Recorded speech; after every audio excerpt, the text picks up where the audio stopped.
If you can play Chopin's Nocturne in C minor, I'll marry you on the spot. Morgan Pierce didn't even glance up from her phone when she said it, her heels striking the marble lobby of Orion Records like a gavel. The janitor froze mid-polish, crouched beside the grand piano, and looked at her with eyes that carried more stories than words ever could. She thought it was just a joke until she saw the way his hand lingered on the bench. Stay with me until the very end, and tell me in the comments what city you're watching from, so I can see just how far this story travels. The lobby of Orion Records was a cathedral of glass and steel, cold perfect, echoing every sound like it wanted to memorize it. Late at night, it felt like a place no one owned, not even the woman who ran it.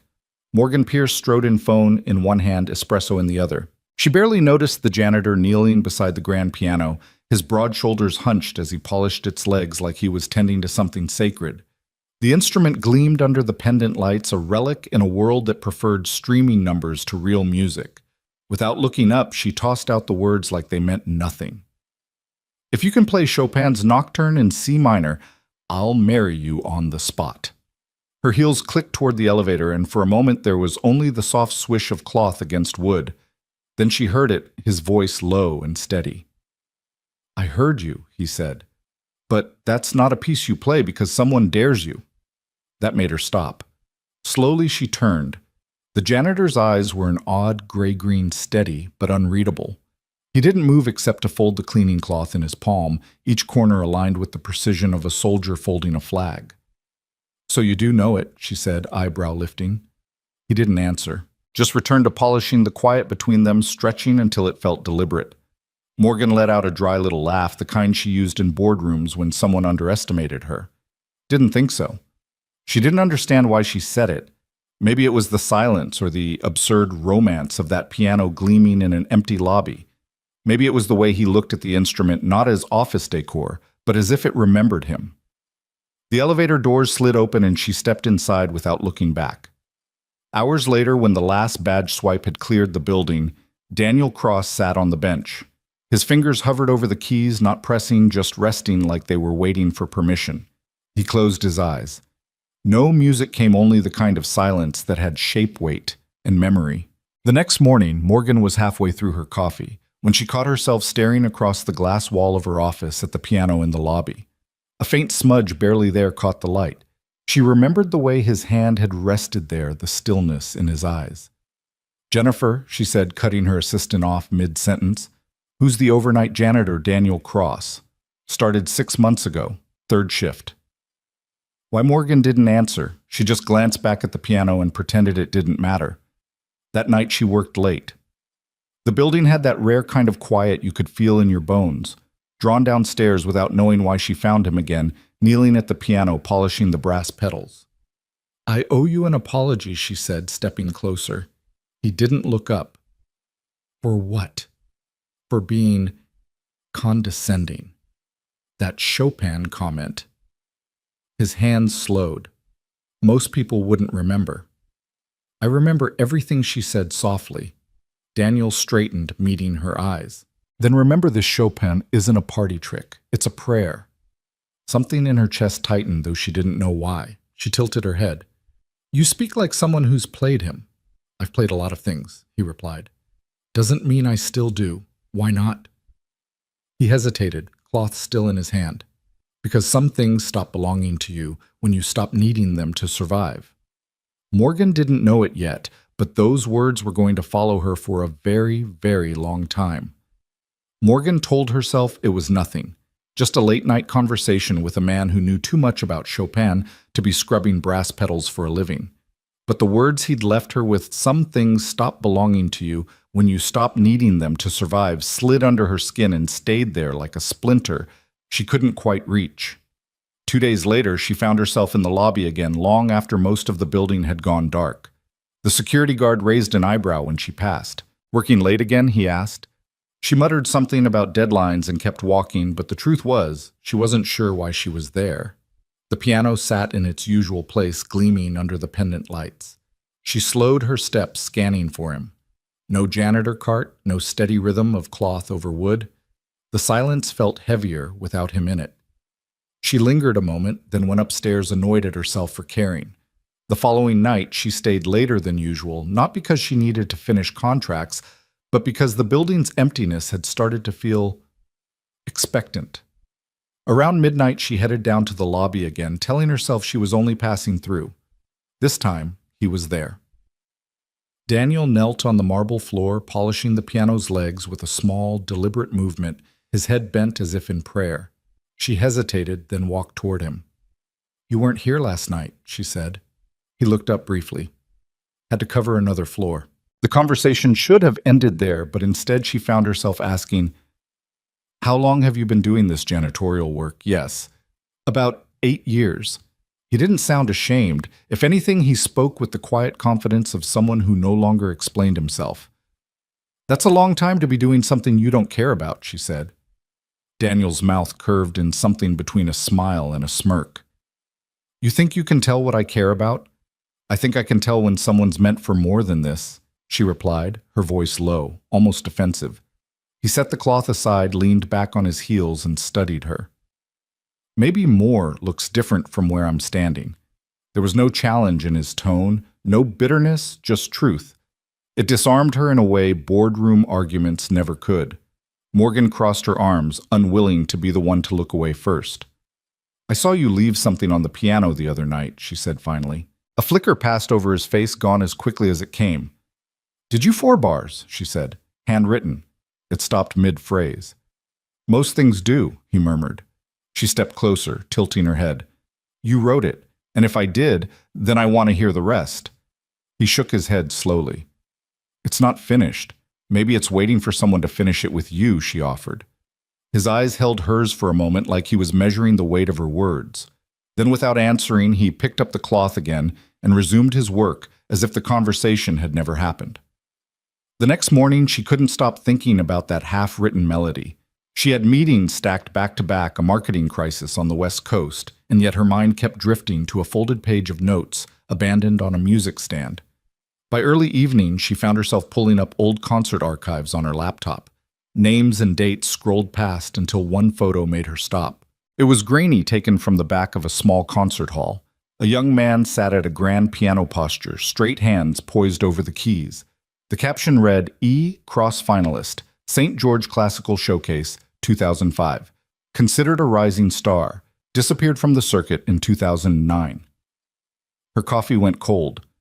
That night she waited until the building was empty before finding him in the break room rinsing out a rag. "You're not just a janitor," she said from the doorway. He didn't look up. "And you're not just a CEO. I spent 3 hours digging through concert archives," she continued. "You were supposed to be the next big thing, then you vanished." He dried his hands, slowly set the rag on the counter, and finally met her gaze. "You've done your homework. I don't like mysteries in my building," she said.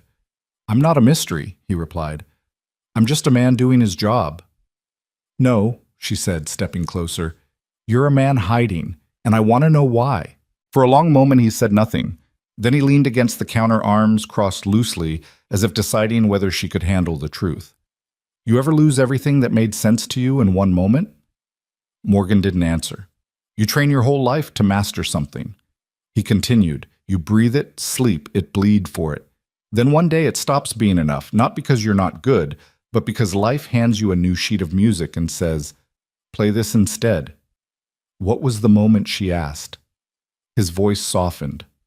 "My wife. Cancer. She passed in the spring of 2009. Our daughter was 2. Morgan felt her throat tighten. "I couldn't tour with a toddler, couldn't teach master classes and still be there when she woke up coughing in the night. I had to choose." "And you chose her," she said quietly. Every time he replied. The silence that followed was not empty, it was weighted with something sacred. "I don't know if I'd be strong enough to do that," Morgan admitted. "You'd be surprised what you're capable of when someone small needs you to survive," he said. She studied him for a long moment. "So you gave it all up?" "I gave up the stage," he said, "not the music." "Where is it now?" His eyes flickered to her, then away. "Mostly quiet. Sometimes it wakes up when she laughs, or when she sleeps. But I don't play anymore." "Why not?" "Because when I sit at the keys, now," he said, "I hear everything I've lost." Morgan stepped closer, her voice steady. You're wrong. You don't hear what you've lost. You hear who you've loved. That's not the same thing. For the first time, something in his expression shifted, not enough to call it a smile, but enough to suggest the ice had cracked. Neither of them noticed how long they stood there in the quiet. The hum of the refrigerator, the only sound between them, until Morgan finally said, "Play it for someone who doesn't know who you are." Maybe that's what we're both missing. Daniel didn't answer, but his eyes held hers in a way that told her he'd heard every word. Morgan couldn't explain why she kept thinking about his words. They had a way of following her, slipping between her thoughts during meetings, echoing when she was alone in the elevator, rising up at night when the city was quiet. You hear who you've loved. It was dangerous how that line could make her feel something she wasn't ready to name. A week passed before the next collision between them. She'd been buried in prep for the upcoming Orion Records Gala, a night of champagne schmoozing and a high-profile performance from a Berlin Philharmonic pianist.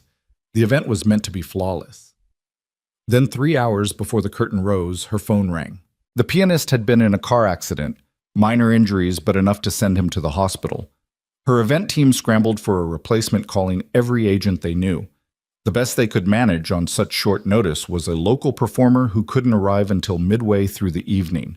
The board members were already panicking when someone joked, "Didn't you used to play Morgan?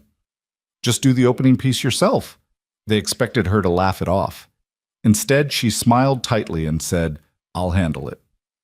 Now standing backstage with the Steinway under a halo of light, she realized just how reckless that had been. She hadn't touched a piano in 18 years.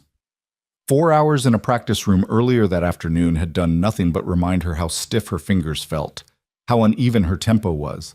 But pride is a stubborn thing. It will let you burn rather than bow. She made it through the piece barely. The applause was polite but not warm. She could feel the confusion ripple through the room. Why is she up there? Is she all right? By the time she left the stage, her hands were trembling. She didn't want anyone's pity, so she slipped out a side exit, letting the cold night air cut through her gown like a blade. The staff parking lot was mostly empty. The only sounds the hum of idling vans and the faint thump of music from inside. Then she heard something else, soft, deliberate, fragile as moonlight on water. A piano. The same piece she had just played, but now it breathed. Each note was a heartbeat. Each pause was its own kind of prayer. She followed it to a dimly lit storage bay behind the loading dock. A battered upright piano sat there, clearly dragged out from some corner of the building for decoration and forgotten.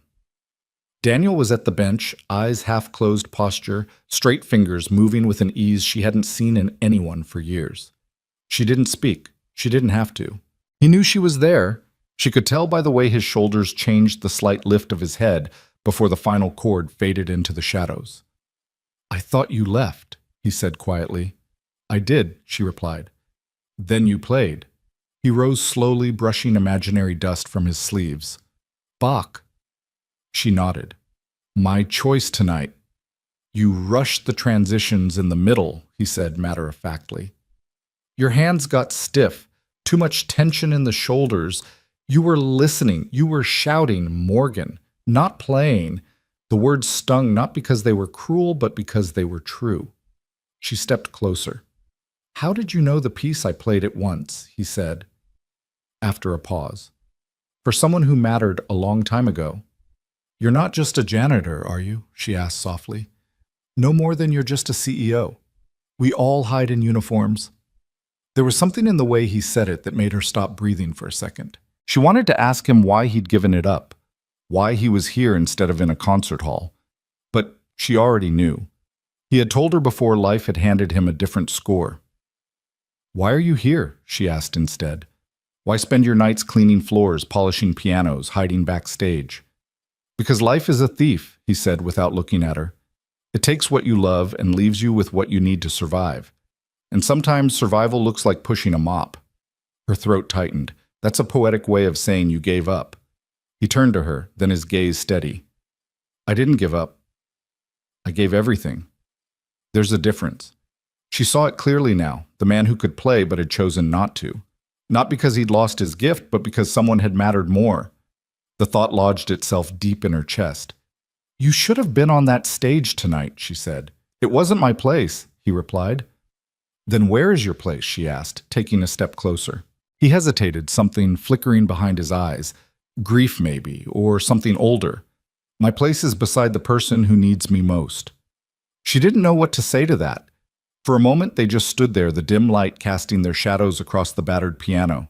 She thought of all the prodigies her label had signed, all the gifted performers who chased fame like oxygen.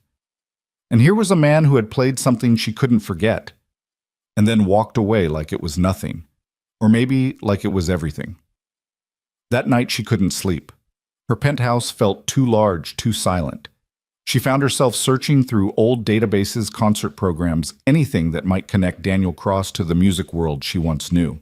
Aside from that single photo and a few brief mentions, it was as though he had vanished without a trace.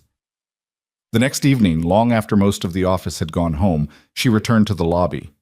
The piano sat untouched under the low lights. She lowered herself onto the bench, letting her hands hover above the keys. The first notes came out halting, fragile. She stumbled over rhythms, stopped twice, then started again. She was halfway through when another set of hands joined hers, not intruding, just filling in where she faltered. She didn't look up. She didn't need to. They played together, weaving a melody from half-remembered scales and uncertain harmonies. It was imperfect, raw, and somehow beautiful. When they finally stopped, she realized her chest felt lighter. Your left hand still tenses when you're uncertain, he said quietly. So does my heart, she replied. The two are usually connected. She turned to face him. What was that piece we just played? I don't know, he said. We made it up. Morgan smiled, an unpracticed, unguarded smile she hadn't felt in years. Maybe we should finish it someday.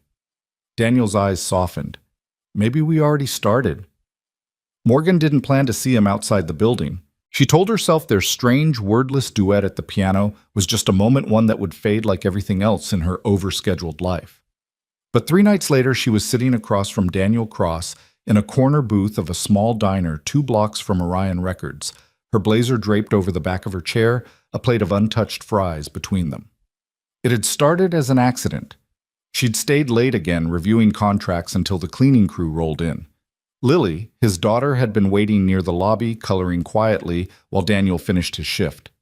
Morgan had never seen her before, brown curls escaping a loose braid knees swinging from the bench as she hummed to herself. When Daniel came back to get her, Lily had looked up and said, "Are you coming to dinner with us?" so matter-of-factly that Morgan almost laughed.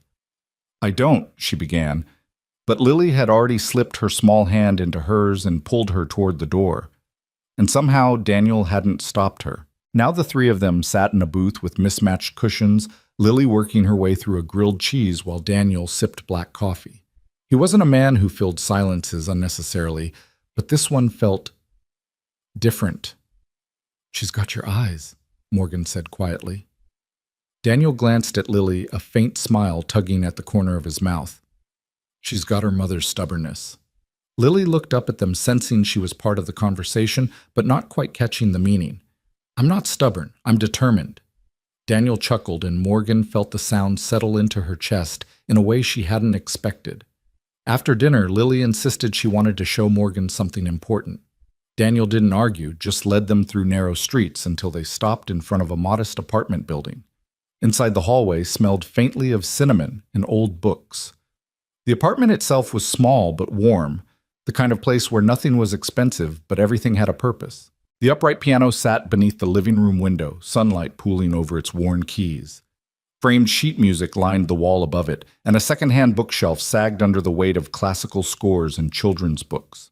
Lily ran ahead, pulling a thick folder from the shelf and carrying it to the couch. "These are Daddy's songs," she announced proudly. "Well, most of them. He says the rest are sleeping." Morgan raised an eyebrow. "Sleeping?" Daniel rubbed the back of his neck. "Unfinished ideas, melodies I never chased down."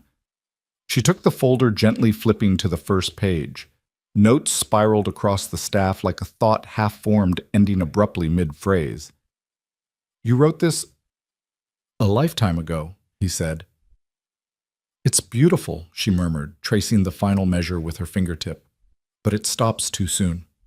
"So did a lot of things," he replied, his voice softer now. The silence that followed wasn't uncomfortable. If anything, it felt charged, like the air between them had grown heavier without either of them moving. Lily climbed onto the bench and pressed one of the low keys, letting the note hum through the room. "That's my favorite one," she said. "When I was little, Daddy played at night when he thought I was asleep. I always listened." Morgan glanced at Daniel. His jaw was tight, but he didn't look away. "You play too?" she asked Lily. The girl grinned. "I try. My fingers are short." "They'll grow," Daniel said, adjusting her hand gently on the keys. "And they already know more than most people's hearts." Morgan sat beside them, watching as Lily stumbled through a simple arpeggio. Daniel didn't correct every mistake, only enough to guide her forward. His patience was something she wasn't used to seeing in a world that demanded perfection. When Lily was tucked into bed an hour later, Morgan found herself back at the piano. The unfinished score lay open in front of her, the pencil marks faint but still visible. Daniel sat beside her, the lamplight catching the faint lines of fatigue around his eyes. "Why this one?" she asked quietly. "Why not finish it?" He was silent for a long time. "Because I wrote it for someone I never got to say goodbye to." Finishing it felt final, like she'd really be gone. Morgan didn't ask who he meant. She didn't need to. Instead, she placed her hand on the keys, tentative but steady. Some songs aren't meant to be endings. They're meant to be open doors. He looked at her, something unreadable in his gaze. "You think I should finish it?" "No," she said softly. "I think we should." For a moment, neither of them moved. Then, like an unspoken agreement, their hands found the keys. They began to fill in the blank bars, testing variations, layering sound upon sound, not perfectly, but truthfully. It wasn't about skill anymore. It was about presence. At one point, Daniel stopped. "You modulated early." "I know," she said with a small smile. "It felt right. You're breaking the rules." "Rules didn't raise a child alone," she replied. "Rules didn't hold you together when your world fell apart." He looked at her for a long moment, and then his lips curved into the smallest smile. "No, but music did." The clock struck midnight before either of them noticed. Daniel leaned back, stretching. "Lily's got an early appointment tomorrow." Morgan rose, lingering at the doorway. "Thank you for letting me see this part of your life." He walked her to the door but didn't open it right away. She turned, meeting his gaze. "I've been thinking about what you said about survival and sacrifice. I realized something." "What's that?" "You didn't just give something up," she said. "You gave yourself away piece by piece to build something bigger than you." He didn't speak for a moment. Then quietly, "Maybe it's time." She stepped into the hallway, the air cooler than it had been inside. "Good night, Mr. Cross." He smiled faintly. "Good night, Miss Pierce." The door closed between them, but the echo of the melody they'd begun still hummed in her head, soft and insistent, like it wasn't finished with either of them yet. Morgan had told herself she would let a few days pass before seeing him again, but life had other plans. It came in the form of a shaky phone video sent to her by a junior marketing assistant with the subject line, "You need to see this." She opened it, expecting some internal PR mishap, maybe a leaked artist contract. Instead, she saw herself sitting at the Orion lobby piano under low pendant lights, her hands drifting across the keys, Daniel beside her weaving in a quiet harmony. No words, no audience, just music. The caption read, "When the janitor plays a duet with the CEO and the piano remembers." The clip was only 38 seconds long, shot through the glass wall of the security booth. But the intimacy was undeniable. She could almost feel the stillness in the room, the way their eyes had met for just a moment before they returned to the keys. Her phone buzzed again. Jennifer, her assistant. It's circulating through internal Slack threads, social media. "Even Reddit has a thread about it," she said, her voice low and cautious. Morgan forced her tone to stay even. "How many views?" "Over 200,000 from private shares alone. The algorithm picked it up this morning." And the comments, Jennifer hesitated. Some supportive, most speculative. Office gossip, power dynamics. "You know how these things go." Morgan set the phone down, the weight of it pressing into her palm. "Does the board know they've called 6 times?" Richard left a message asking for a frank conversation tonight. By the time she found Daniel, the video had already reached him. He He was in the staff stairwell, wiping down handrails with practiced precision. He didn't look up when she walked in. "I was wondering when you'd come," he said. She held up her phone. "It's everywhere." "I know, you knew someone recorded us. I found out this morning. Someone in payroll winked at me and said, 'Nice duet, maestro.' I thought he was joking." "This isn't funny, Daniel," she said sharply. "No, it's not." She stepped closer, lowering her voice. "They're turning this into something it's not. Turning you into something you're not. They're saying you're using me. Or that I'm manipulating you. That you're some PR project I took on to fix my public image." He finally met her eyes. "And what do you think it is?" "I think—" She faltered, her throat tightening. "I think it's real. Whatever this is, it's the most honest thing I've touched in years." His gaze held hers, searching for something. "Then why do you look like you're already running from it?" "Because I know how this ends," she admitted. "Tell me. They'll drag my name through the mud, question my judgment, my leadership, everything I've built." "You think I don't know how that feels?" He said, his voice sharpening. "I gave up the only thing I was ever praised for. I vanished so my daughter could breathe. You think I don't know what it means to watch your life dissolve?" She looked away. "I didn't ask for this." "No," he said quietly, "but you played for it. You showed up for it, and now you want to hide. I'm trying to protect you." "No," he replied. "You're trying to protect your image, and you're using me as the reason to retreat." The words landed like a slap. He didn't flinch. "When was the last time you stayed in something messy?" "Morgan," he asked. "Something you couldn't script, couldn't schedule, couldn't control." She opened her mouth, then closed it again. "That's what I thought he said." She wrapped her arms around herself like armor. "You have no idea the pressure I'm under." "You're right," he said. "I just know what it feels like to be left standing when someone walks away." Her voice was quieter now. "Is that what you think I'll do?" "I don't think it," he said. "I see it." The next morning, the trade headlines hit Power Ballad, or Power Imbalance. Orion Records CEO Morgan Pierce caught an intimate moment with Janitor. Inside headquarters, whispers followed her down every hallway. She didn't need to hear the words to know their shape. By 4 o'clock, she was in the boardroom 20 minutes early for the meeting she knew would decide everything. The faces around the table were familiar, but their expressions had hardened into polite masks. Richard Quinn, her uncle and the board's chairman, entered last. "We need to address the optics," he said without preamble. "We'll issue a statement clarifying your relationship with Mr. Cross as non-romantic and outline our zero-tolerance policy moving forward." She met his gaze. "It is romantic." The silence that followed was thick enough to choke on.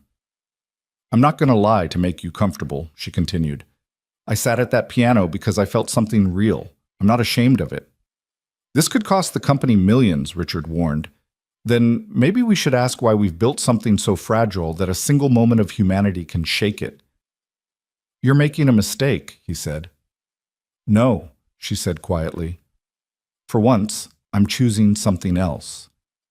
That night, she walked out of the building alone. No entourage, no press statement, just her in the city air. Her phone buzzed a message from Daniel. "We lost something today, didn't we? Or maybe we finally stopped pretending we never had it." Her reply came before she could second-guess it. "I don't want to lose you." His response was instant. "Then don't." But when she knocked on his apartment door the next evening, there was no answer. A neighbor poked her head out, curious. "He left a few hours ago. Said something about the hospital." Morgan didn't wait for details. For the first time in years, the woman who had built an empire ran. The hospital's fluorescent lights felt harsher than usual, buzzing faintly overhead as Morgan pushed through the double doors of the pediatric wing. The air smelled faintly of antiseptic, and something else, fear maybe, or the way time itself seemed to hold its breath in places like this. Room 312's door was cracked. She paused, hearing nothing but the steady beep of a heart monitor, then eased it open. Daniel was seated beside the bed, his hand wrapped protectively around a much smaller one. Lily lay pale and still against the white sheets, her chest rising with shallow effort. Thin tubes framed her face, and a stuffed bear rested under her arm. Daniel's other hand covered his eyes. his shoulders tight with the kind of tension that didn't come from hours. It came from years. "Daniel," she said softly. He looked up. His face was hollowed, his voice almost unrecognizable. "How did you know I was here?"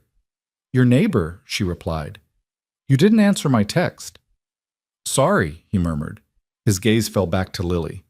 Morgan stepped closer, her throat tightening at the sight of the little girl. "How is she critical?" he whispered.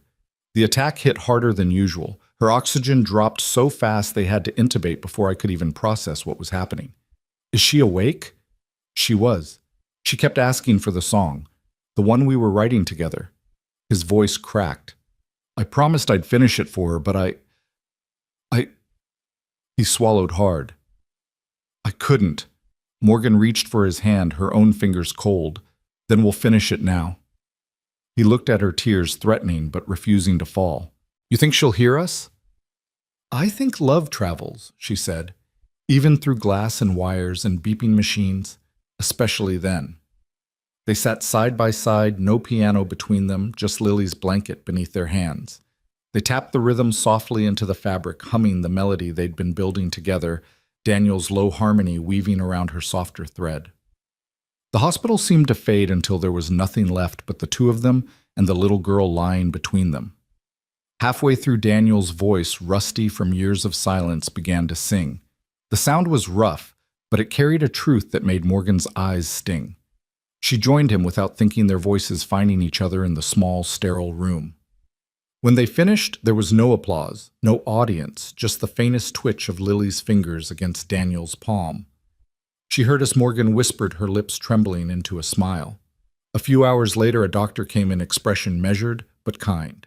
"Her vitals are stabilizing. The medication is helping, but this isn't sustainable long term. She'll need more advanced treatment." "Likely out of state." Daniel straightened. "How long do we have?" "A few weeks, maybe less, if another episode hits before her system recovers. You should prepare." When the door closed, the silence that followed felt heavier than any words could fill. Daniel leaned against the wall, his voice low and raw.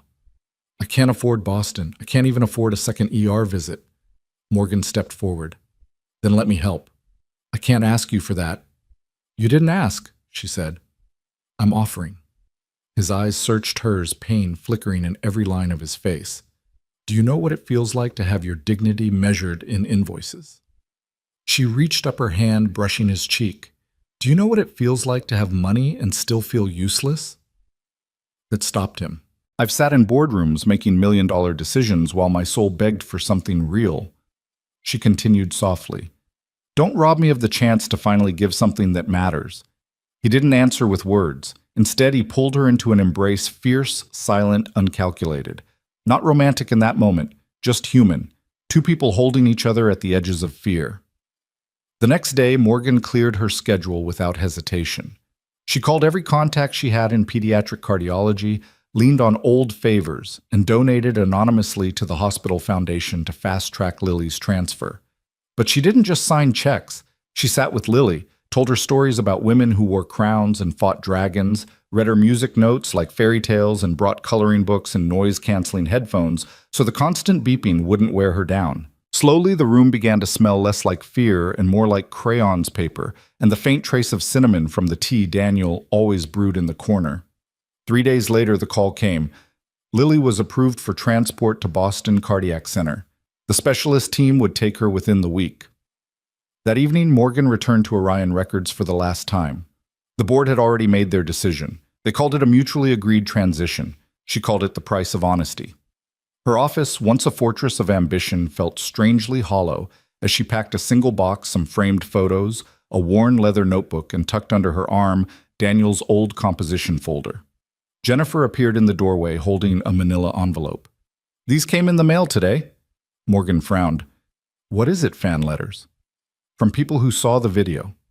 She hesitated before opening the envelope. The letters were handwritten, some typed, some scribbled on scraps of paper. They didn't mock. They didn't speculate. They spoke about how the music had made them feel again, about memories of parents long gone, about holding on to something fragile and worth loving. Morgan smiled faintly. "Then maybe I finally did something worth the noise." She left the building without fanfare, without a speech. Just a woman with a box in one hand and someone else's unfinished song in the other. The next time she saw Daniel, they were standing outside the ambulance that would take Lily to Boston. Lily looked small in her coat, but her smile was steady, her eyes bright. "Miss Morgan," she said, tugging on her sleeve, "will you come visit me after I get my new heart?" Morgan knelt, looking her in the eye. "I'll be there the day it starts to beat." Lily leaned closer, whispering, "Bring the music." Daniel stood a few feet away watching the exchange. His eyes were misted, but his posture was proud. "Thank you," he said quietly when Morgan joined him. "You're welcome," she replied. "But I didn't save her. You did. Every day. You showed up when it was hard. That's what love looks like." He looked at her for a long moment. "You saved me." They stood there together until the ambulance doors closed, the sirens staying mercifully silent as the vehicle pulled away. Neither of them moved for a while, the hum of the street fading into something else entirely, an unspoken melody that neither wanted to see end. The ambulance was gone, swallowed by the city's gray streets, but Morgan stayed rooted to the spot long after it disappeared. Daniel hadn't moved either, his hands shoved deep into his coat pockets, his gaze fixed on nothing in particular. The air between them was heavy, but not empty like the pause between two movements of a song. She wanted to say something to promise him everything would be all right, but she had spent enough of her life dressing fear in false certainty. Instead, she simply asked, "Where will you be staying in Boston?" "A small place near the hospital," he said. "Short-term rental." "Just a bed, a kitchenette." "It's all I need. All you need," she echoed, though she knew he didn't mean it. They walked together in silence, their steps falling into an unplanned rhythm. By the time they reached the corner, the winter wind had found its way between them, but neither seemed in a hurry to part. In the days that followed, Morgan kept in touch with him more than she expected.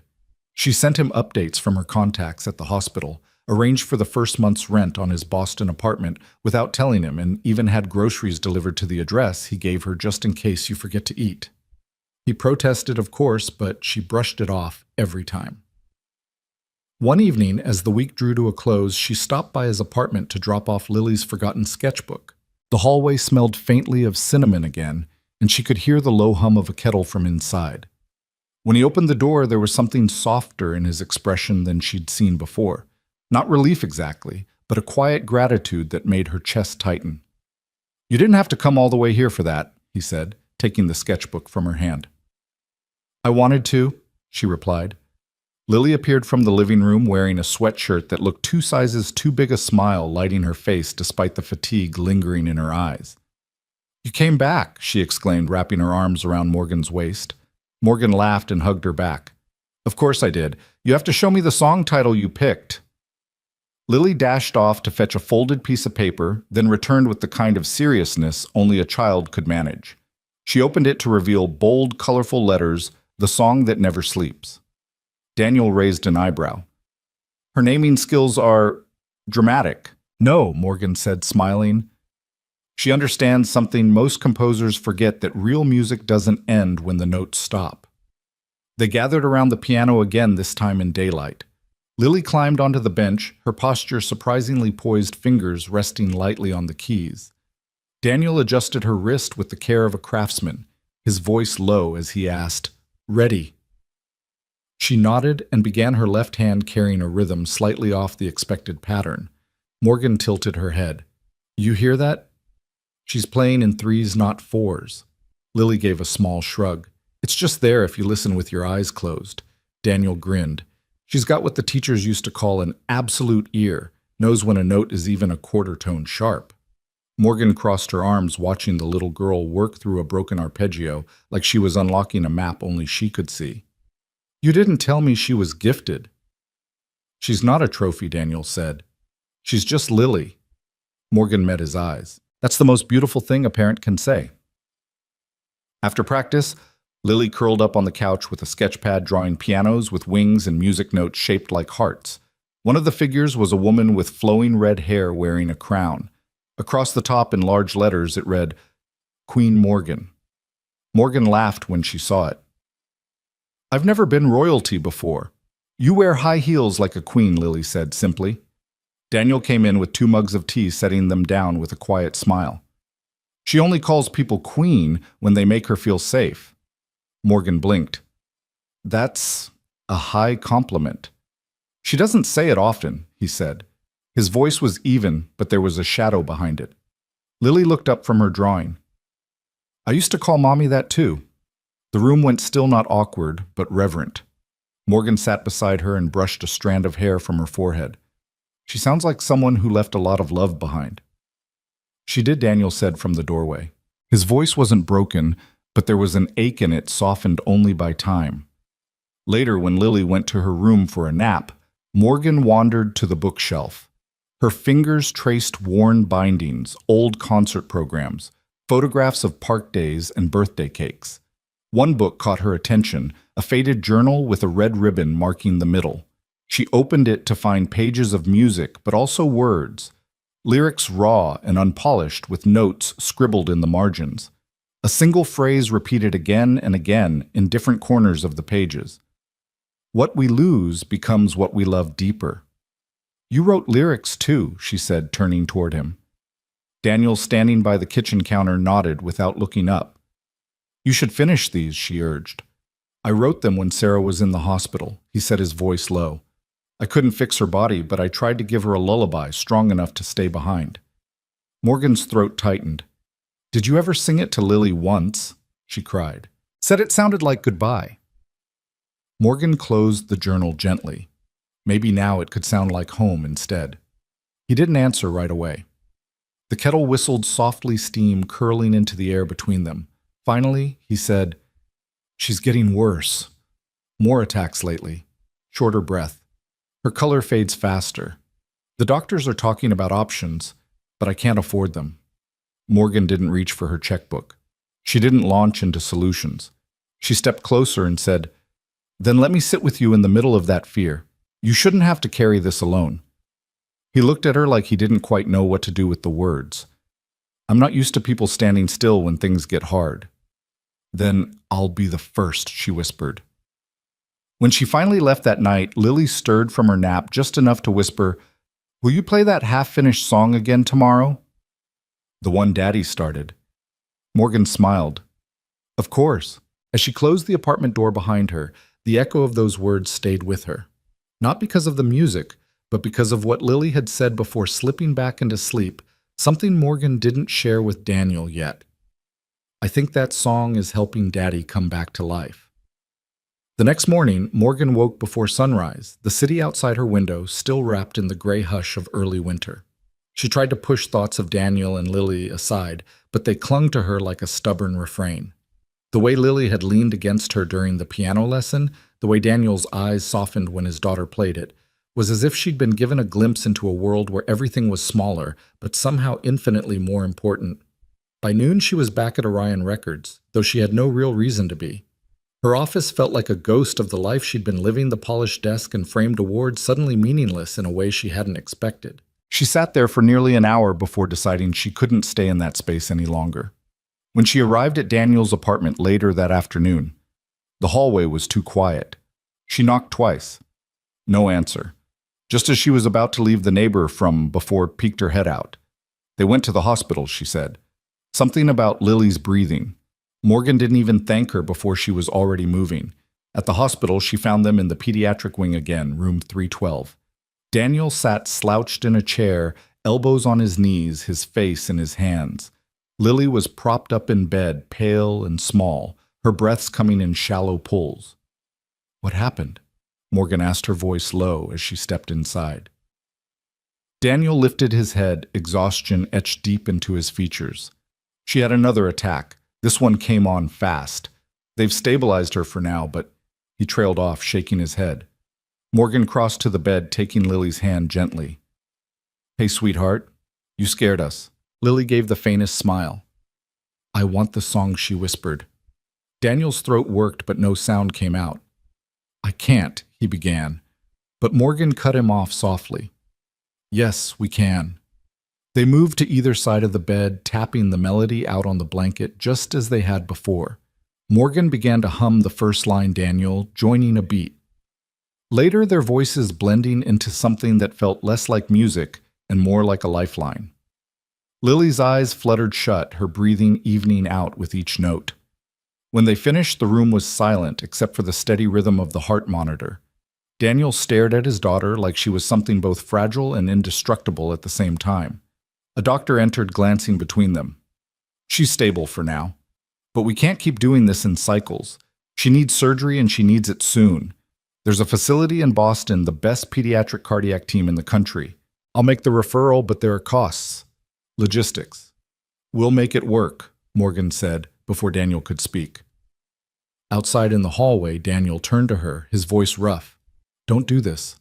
Don't take on something you don't have to. I want to, she said simply. You know what it's like, he said, to have your dignity measured in invoices? Yes, she answered, and I know what it's like to have money and still feel useless. Don't take this from me. Something in his shoulders eased, but his eyes were still guarded. Why? Why are you doing this? Because you've spent years showing up for her when it was hard. Let me show up for you now. That night she made calls until her voice was hoarse. By the end of the next day, the Boston transfer was approved. 3 mornings later, the ambulance waited at the curb outside Daniel's building. Lily wore a knit hat that slipped over her eyes, and she kept adjusting it with a stubborn determination that made Morgan smile. You ready for your big trip? Morgan asked. Lily grinned faintly. Will you come visit me after I get my new heart? I'll be there the day it starts to beat. Morgan promised. Before they loaded her into the ambulance, Lily leaned close. Bring the music. Morgan stood beside Daniel as the doors closed, neither speaking until the sirens faded into the distance. The street felt strangely still, the winter air pressing in around them. Thank you, he said at last, his voice almost too low to hear. You don't have to thank me, she replied. You've done the hard part every day, loving her even when it's hard. He looked at her for a long time, something unspoken passing between them. You saved me, he said quietly. They stayed there until the cold started to bite through their coats. When they finally turned to go, they walked without hurry, side by side, as if neither wanted to be the first to let the other slip away. That night in her own apartment, Morgan sat at the piano she hadn't touched in over a decade. She opened Daniel's composition folder to the unfinished piece they'd worked on together. The notes stared back at her like an open question. She placed her fingers on the keys and began to play slowly at first, then with more certainty, hearing not just the music but the echo of a child's voice saying, I think that song is helping Daddy come back to life. When the final chord faded, she stayed there, hands resting on the keys, realizing that maybe it wasn't just helping him. Maybe it was bringing her back too. Boston in January had a way of swallowing sound. Snow softened the streets. The traffic moved slower and the hospital sat like a beacon in the gray, its tall glass windows catching what little light the day had to offer. Morgan had flown in early that morning, landing before sunrise, so she could be there when Lily arrived. The ambulance pulled up just after 9. Morgan stood by the curb, her breath forming small clouds in the frigid air. The back door swung open and Daniel stepped down first, bundled in his old coat, his eyes scanning until they landed on her. You didn't have to come this soon, he said, though his voice carried the faintest note of relief.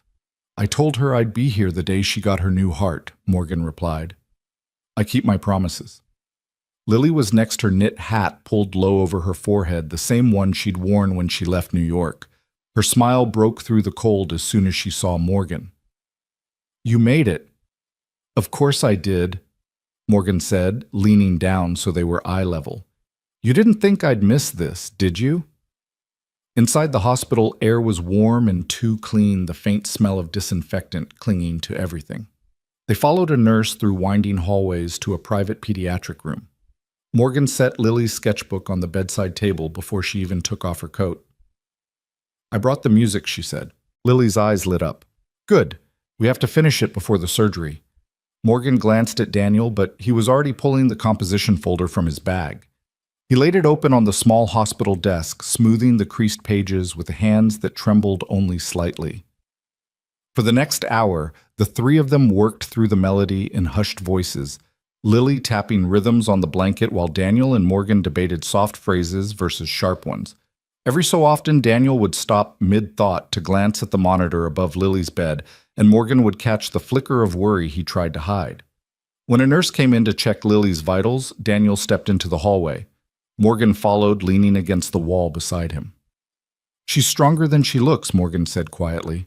I know, he replied. But she's tired, Morgan. More tired than she lets on. Morgan's instinct was to reach for his hand, but she didn't. Not yet. Then we make sure she knows she doesn't have to carry this alone. He gave her a long look, something unspoken in his eyes. You've already done more than I could have asked for. That's the point, she said simply. The next few days passed in a blur of tests, consultations, and waiting. Morgan stayed in a small hotel 2 blocks from the hospital, though she spent more time in Lily's room than she did in her own bed. She brought coloring supplies, puzzles, and once even convinced the head nurse to let her roll a portable keyboard into the room so they could keep working on the song. One night after Lily had finally fallen asleep, Daniel and Morgan found themselves alone at the small table in the corner. The only light came from the hallway spilling through the cracked door. You know, he said after a long silence, when I stopped playing, I thought I was protecting her, protecting myself. But now I'm starting to think I was just hiding. Morgan's voice was steady but soft. Maybe you were, but maybe it was the only way you knew how to survive back then. He shook his head slightly. And you, what are you hiding from? She looked down at her hands. I thought if I just kept moving, building, fixing, winning, I could outrun the parts of me that were afraid to be seen. But then you and Lily, you didn't let me hide. They sat in that quiet for a while, neither needing to fill it. The following morning, Morgan walked into the hospital cafeteria to find Daniel hunched over a paper cup of coffee staring at his phone. She slid into the seat across from him. What is it? She asked. You're bored, he said without looking up. They're making statements, spinning the story. Morgan didn't even flinch. Let them. You're losing everything you built, he said, and this time there was no accusation in his tone, only worry. She met his eyes. Then maybe it wasn't worth what it cost me to keep it. He studied her for a long moment before nodding once. You've changed. Maybe I just remembered who I was before I started counting wins instead of moments. That evening, Morgan arrived at Lily's room to find the girl sketching intently, her tongue poking out in concentration. She held up the paper proudly when Morgan walked in. It's us, Lily explained. On stage. Daddy's playing and you're singing, and I'm the conductor. Morgan laughed, but there was a lump in her throat. I like the sound of that. Lily's surgery was set for the following morning. The night before, Morgan stayed later than usual. Daniel sat in the chair beside the bed, half asleep, his hand wrapped around his daughter's. Morgan stood at the foot of the bed, watching them both, the low hum of the machines filling the silence. When Daniel opened his eyes, she spoke quietly, so as not to wake Lily. I don't know what happens after tomorrow, but I'm not going anywhere. He gave her a look that was part exhaustion, part gratitude, part something neither of them could name. I believe you, he said. For the first time, she realized she wanted him to. The room was dim, the only light the faint blue glow from the monitor. Morgan sat down in the second chair close enough for her knee to brush his. They didn't talk after that. They didn't need to. The weight of the moment was its own language, one they both understood. The hospital woke before the sun did. In the pre-dawn stillness, the corridors hummed with a quiet urgency, nurses moving briskly, the scent of sterilized air sharper than usual, the muted squeak of rubber soles on polished tile. Morgan arrived at Lily's room just as the first light brushed across the glass. Daniel was already there, still in yesterday's clothes, his hair slightly mussed. He looked like he hadn't slept, but there was a steadiness in his posture that hadn't been there the night before. Lily was sitting up in bed, small hands fidgeting with the cuff of her sleeve. When she saw Morgan, her smile was faint but immediate. You came before breakfast, she said. I wasn't about to let you start the biggest day of your life without me, Morgan replied, moving closer to the bed. Daniel glanced at her with quiet gratitude, though he didn't say anything. A nurse entered with a clipboard explaining the pre-op steps in a soft, measured voice. Morgan listened, but her focus kept drifting back to Lily's face, those curious eyes that held both excitement and a fear too grown up for her years. When the nurse stepped out, Morgan crouched down so she was eye level with her. You ready? Lily tilted her head. Do you think they'll let me hear music while I'm asleep? Morgan smiled. If they don't, we'll make sure the first thing you hear when you wake up is your song. That seemed to settle her at least for the moment. A few minutes later, orderlies came to wheel Lily toward the surgical wing. Daniel walked on one side of the bed, Morgan on the other. Neither spoke during the ride down the hall, the air between them thick with the weight of what was about to happen. At the double doors, they had to stop. Daniel leaned down, kissing his daughter's forehead. "I'll be here when you wake up, Peanut." Morgan took Lily's hand one last time. "And I'll be here too." The doors swung closed, leaving them in the quiet hallway. For a long moment, neither moved. Then Daniel exhaled sharply, his shoulders sagging. "And now we wait," he said, almost to himself. They found seats in the surgical waiting area, a large windowless room that smelled faintly of stale coffee. The hours stretched, each one heavier than the last. Daniel paced at intervals, his boots whispering against the tile. Morgan alternated between watching the clock and watching him. At one point he stopped in front of her, his voice low. "Do you pray? Not in the way I used to," she admitted. "But I believe in showing up for people. That's my prayer now." He gave a small nod as if that was enough for him. 5 hours later, a surgeon in blue scrubs appeared at the doorway. Both of them stood immediately, the air in Morgan's lungs catching. "She's stable," the surgeon said. "The procedure went well. She'll be in recovery for a while, but so far, everything looks promising." Morgan felt Daniel's hand close around hers before she even realized he'd reached for it. It wasn't a deliberate gesture, it was instinct, raw and unfiltered. She didn't pull away. When they were finally allowed into the recovery room, Lily was pale but breathing evenly, her small chest rising and falling with a rhythm that felt like the answer to a question they'd been afraid to ask. Daniel sat at her side, his hand covering hers, while Morgan stood just behind him. "She's gonna be okay," Daniel murmured, as if saying it out loud might make it more true. Morgan reached forward, brushing a stray hair from Lily's forehead. "Told you we'd be here." Over the next few days, recovery became its own slow song. Lily regained color in her cheeks, her voice stronger each morning. Daniel stayed close, rarely leaving the room, and Morgan kept a steady presence, bringing fresh clothes, coaxing both of them to eat, filling the space with quiet conversation when the hours got long. One afternoon, while Lily napped, Daniel turned to her. "When this is over, when she's fully healed, I want to finish that song, not just for her, but for us, for everything that's happened." Morgan met his eyes, a warmth settling in her chest. "Then we'll finish it." They fell into a comfortable quiet, the kind that didn't need to be filled. The beeping of the monitor, the soft hum of hospital machinery, the slow and steady sound of Lily breathing, it all felt like part of the same rhythm. And though neither of them said it aloud, they both knew that the music they would write next wasn't just about the notes. It was about the way they'd found each other in the spaces between them. The snow had started again by the time Lily was discharged. Flurries swirled in the Boston wind, catching on her knit hat as she stepped out of the hospital for the first time in weeks. Daniel hovered close, one hand steadying her elbow, the other holding a small duffel. Morgan walked on the other side, matching her pace, watching her take in the cold air like it was a gift she'd been waiting for. They weren't going back to New York yet. The doctors wanted her nearby for follow-up appointments, so Morgan had arranged a short-term apartment in a building just a few blocks from the hospital. It wasn't large, but it had wide windows and enough light to make the place feel warmer than the weather outside. That first evening there, Lily insisted they set the keyboard up near the biggest window. "The snow makes the music sound better," she explained, already pulling out the composition sheets. Daniel smiled, a rare one that reached his eyes. "Let's see if you're right." For the next hour, the three of them sat in that sunlit corner, Lily playing slow, careful notes, Daniel guiding her fingers. Morgan leaning against the wall with her coffee humming the melody when Lily faltered. The unfinished song had grown in quiet ways over the weeks, almost without them noticing.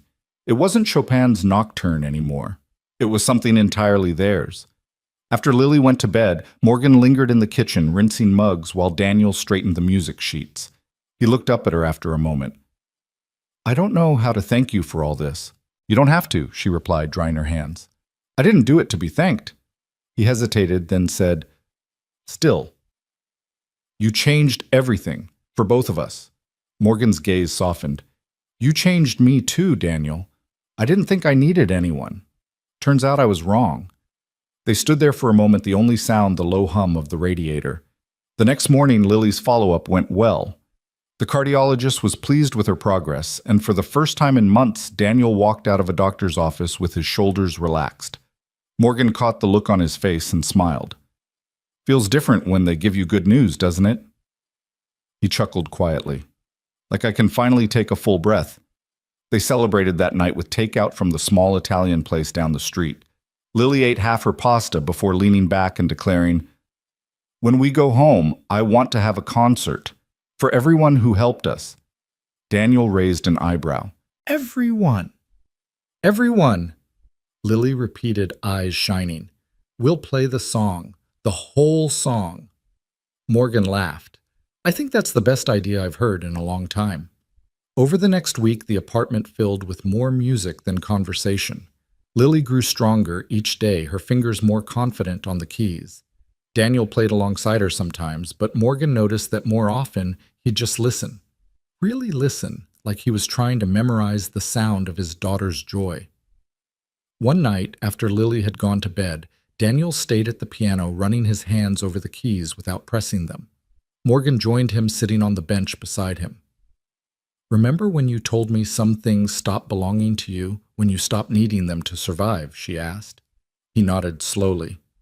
Maybe she said some things come back when you realize you were never supposed to let them go. Daniel's eyes met hers, and for a heartbeat the air between them felt charged with something unspoken. But neither moved. Neither broke the moment.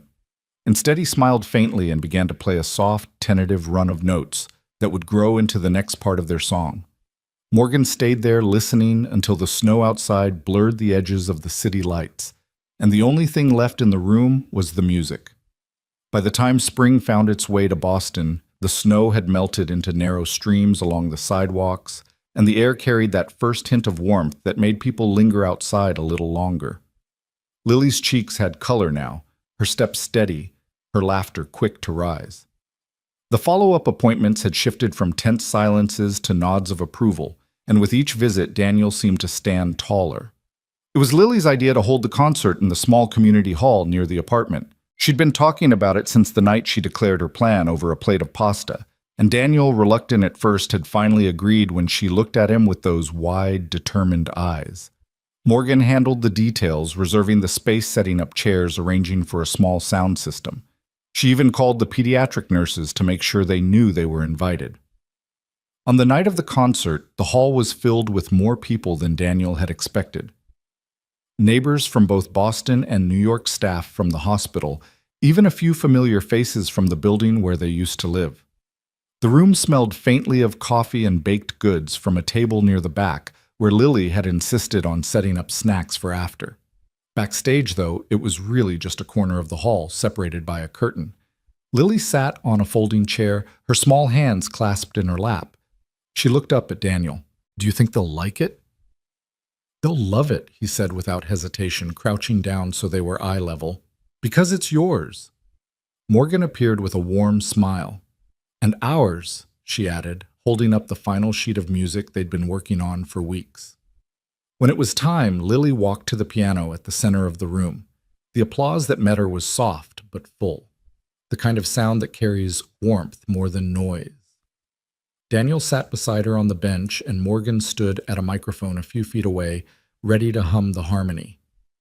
The first notes were tentative, as if they were testing the air, but soon the melody grew, threading through the room with a quiet strength. It wasn't the Chopin piece anymore. It was theirs, a patchwork of late nights, hospital rooms, snow-lined sidewalks, and the stubborn kind of hope that refuses to quit. Daniel's hands moved over the keys with a grace he hadn't shown in years, his gaze flicking to Lily every few measures. Morgan's voice slipped in like a ribbon, weaving through the music, lifting it higher without ever overpowering it. People in the audience leaned forward, drawn into something they might not have understood completely, but could feel down to their bones. When the last chord faded, there was a heartbeat of silence before the applause rose loud, sustained, unguarded.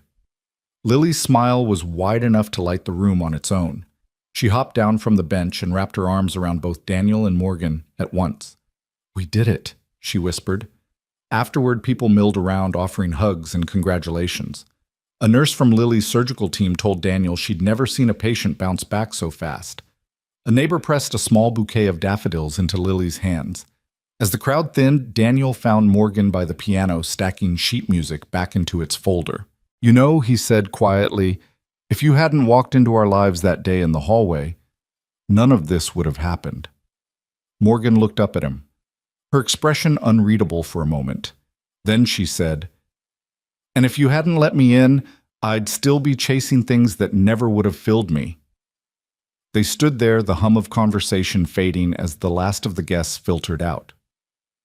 Lily was at the snack table happily unwrapping a cookie, and for the first time in a long time, Daniel felt the shape of his life settle into something that felt right.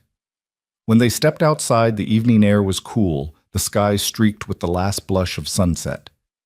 Lily walked ahead of them, skipping every few steps, the daffodils bobbing in her hand. Daniel glanced at Morgan, catching her watching his daughter with an expression that was part pride, part tenderness, part something deeper she hadn't yet said out loud. "She's going to be okay," he said more to himself than to her. Morgan's gaze shifted to him. "So are you." They walked in silence for a while, their steps falling into an easy rhythm. And though there were no grand declarations, no promises spoken under the fading light, both of them knew that what they'd built note by note, moment by moment, wasn't something that would end when the music stopped.